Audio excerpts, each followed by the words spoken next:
स्तर 0 पृष्ठभूमि विकिरण।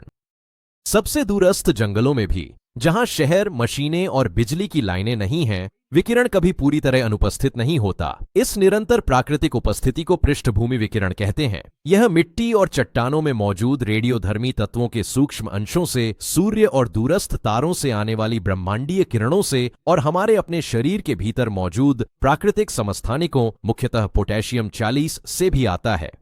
एक सामान्य व्यक्ति को इस स्तर पर लगभग 0.1 से 0.2 माइक्रोसीवर्ट प्रति घंटा विकिरण प्राप्त होता है। आप इसे महसूस, सूंघ या देख नहीं सकते, और यह मात्रा इतनी कम है कि इससे कोई नुकसान नहीं होता। संवेदनशील उपकरणों के बिना आपको कभी पता भी नहीं चलेगा कि यह मौजूद है। यह पृथ्वी पर जीवन का उतना ही हिस्सा है जितना हवा या गुरुत्वाकर्षण। स्तर 1 रोजमर्रा का निम्न स्तरीय संपर्क।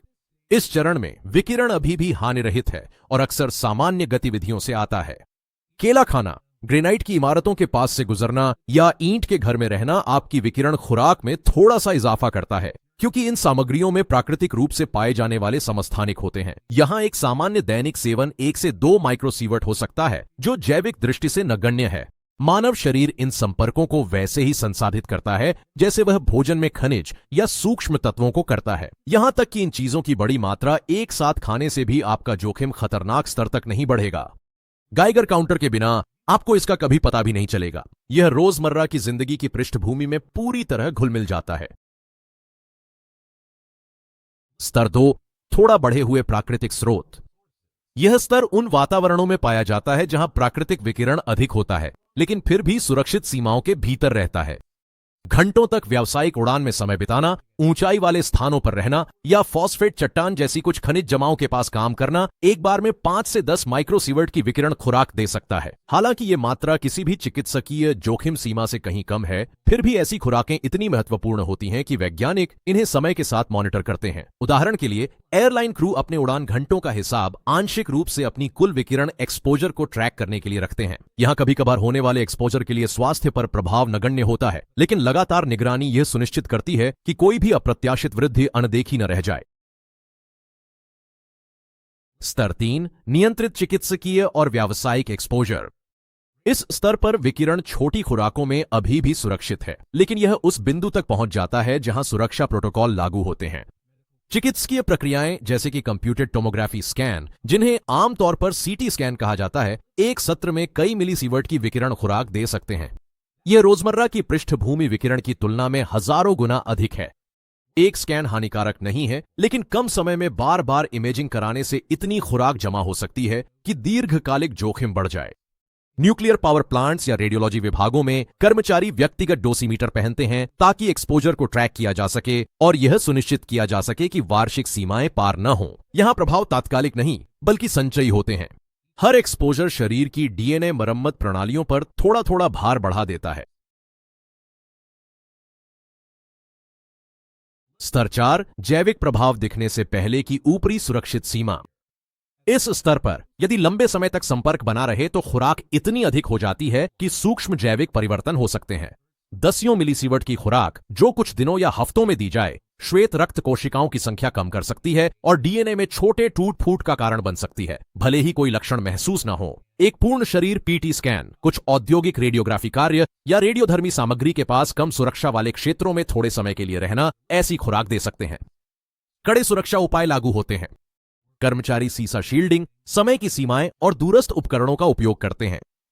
कभी कभार संपर्क सुरक्षित रहता है, लेकिन बिना किसी सावधानी के लगातार उपस्थिति शरीर को मापनीय, हालांकि अभी भी उलटने योग्य नुकसान की ओर ले जाती है।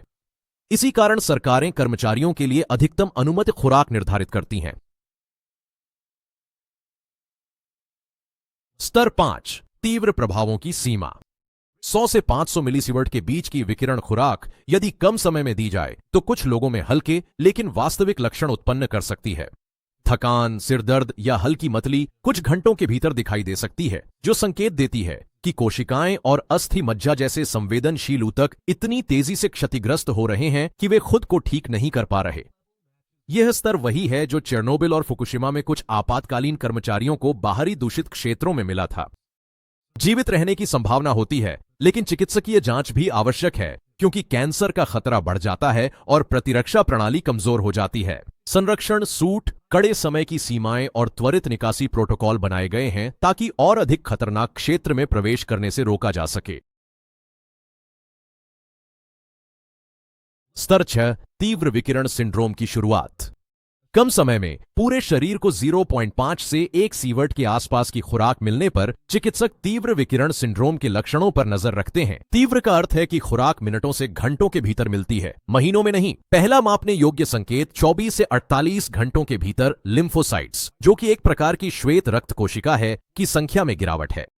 कुछ लोगों में मतली, उल्टी और थकान विकसित हो जाती है। कुछ लोग केवल थकान महसूस करते हैं।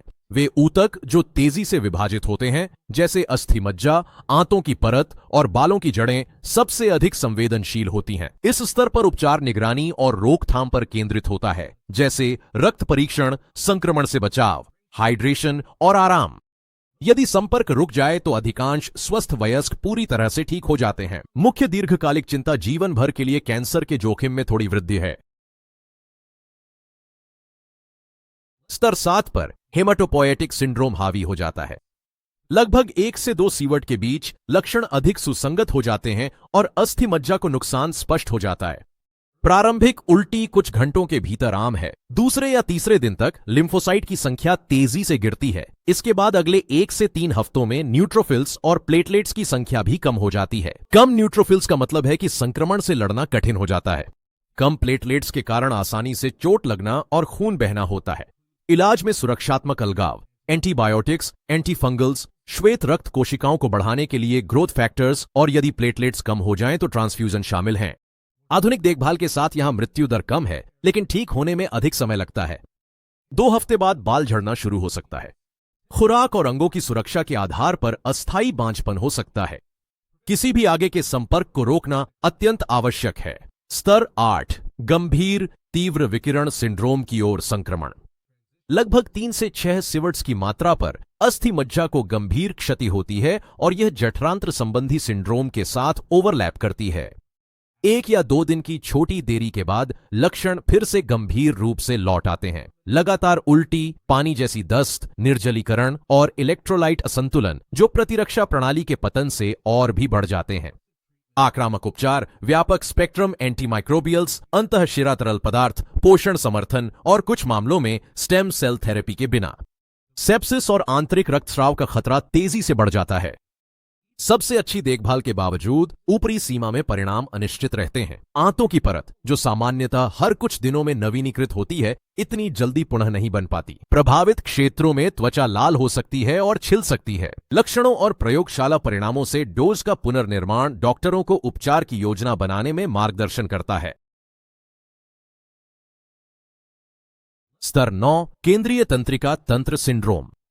8 से 10 सीवर्ट्स या उससे अधिक की मात्रा कुछ ही मिनटों या उससे कम समय में मिलने पर केंद्रीय तंत्रिका तंत्र मुख्य लक्ष्य बन जाता है। लक्षण 15 से 30 मिनट के भीतर प्रकट होते हैं। तीव्र मतली, उल्टी, चक्कर आना, भ्रम, समन्वय की कमी और दौरे। उच्च ऊर्जा विकिरण मस्तिष्क की कोशिकाओं को सीधे नुकसान पहुंचाता है। मस्तिष्क में रक्त वाहिकाओं को बाधित करता है और सूजन का कारण बनता है। स्वायत्त नियंत्रण टूट जाता है, जिससे हृदय संबंधी पतन हो जाता है। एंटीकॉन्वल्सेंट्स, ऑक्सीजन और तरल पदार्थ जैसी सहायक उपाय केवल परिणाम को कुछ समय के लिए टाल सकते हैं। अपरिवर्तनीय मस्तिष्क और शरीर की विफलता आमतौर पर 24 से 48 घंटों के भीतर मृत्यु का कारण बनती है। 2 दिनों से अधिक समय तक जीवित रहना दुर्लभ है और इससे उबरने की कोई संभावना नहीं होती। स्तर 10, सैद्धांतिक अधिकतम घातक खुराक। लगभग 20 सीवर्ट्स से अधिक खुराक तुरंत मिलने पर जीवित रहना असंभव है। यह बिना सुरक्षा वाले चालू रिएक्टर के कोर के अंदर या परमाणु विस्फोट के तुरंत बाद उत्सर्जन के क्षण में गर्मी या धमाका पहुंचने से पहले कुछ मीटर के भीतर हो सकता है। ऊर्जा इतनी अधिक होती है कि डीएनए, प्रोटीन और कोशिका झिल्लियां मिलीसेकेंड्स में नष्ट हो जाती हैं। तंत्रिका तंत्र लगभग तुरंत काम करना बंद कर देता है। हृदय कुछ ही सेकंड में रुक सकता है। भले ही चेतना थोड़ी देर के लिए बनी रहे, हर महत्वपूर्ण प्रणाली, तंत्रिका, परिसंचरण और श्वसन एक साथ नष्ट हो जाती है। ऐसी खुराकें केवल सिमुलेशन में मॉडल की जाती हैं या दूर से मापी जाती हैं। स्तर 10 वह पूर्ण सीमा है जो आयनकारी विकिरण कर सकता है, शरीर के प्रतिक्रिया देने से पहले ही त्वरित और पूर्ण जैविक विफलता। सिर्फ दुनिया को मत देखिए, सब्सक्राइब कीजिए और उसे समझिए।